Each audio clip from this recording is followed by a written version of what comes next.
आपराधिक कानून आज 1 जुलाई से देश भर में लागू हो गए हैं। अंग्रेजों के जमाने से चल रहे भारतीय दंड संहिता, दंड प्रक्रिया संहिता और साक्ष्य अधिनियम अब खत्म हो गए हैं। अब इनकी जगह भारतीय न्याय संहिता, भारतीय नागरिक सुरक्षा संहिता और भारतीय साक्ष्य अधिनियम ने ले ली है। आपको बता दें कि इन कानूनों से जुड़े विधेयक को बीते साल संसद ने दोनों सदनों, लोकसभा और राज्यसभा से पास करवाया गया था। इस कानून के लागू होने के बाद से अब कई धाराएं और सजा के प्रावधान में बदलाव आ गया है। इसी के साथ कई राजनीतिक दल इस कानून का विरोध भी कर रहे हैं। आइए जानते हैं कि इन नए कानूनों के फायदे क्या क्या है। 0 FIR से अब कोई भी व्यक्ति किसी भी पुलिस थाने में प्राथमिकी दर्ज करा सकता है, भले ही अपराध उसके अधिकार क्षेत्र में नहीं हुआ हो। दिलचस्प बात तो ये है कि अब गिरफ्तारी के समय आरोपी किसी को भी नियम के अनुसार सूचित कर सकेगा।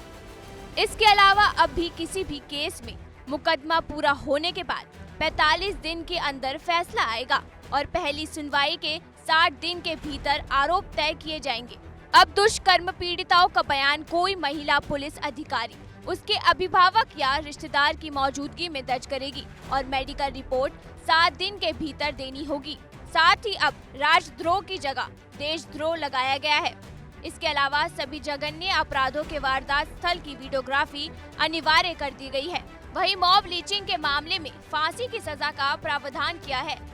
नए कानून में महिलाओं और बच्चों के खिलाफ अपराधों पर सजा को अब और सख्त कर दिया गया है। नए कानून में महिलाओं, 15 वर्ष की आयु से कम उम्र के लोगों, 60 वर्ष की आयु से अधिक के लोगों और दिव्यांग या गंभीर बीमारी से पीड़ित लोगों को पुलिस थाने आने से छूट दी जाएगी और वे अपने निवास स्थान पर ही पुलिस सहायता प्राप्त कर सकेंगे।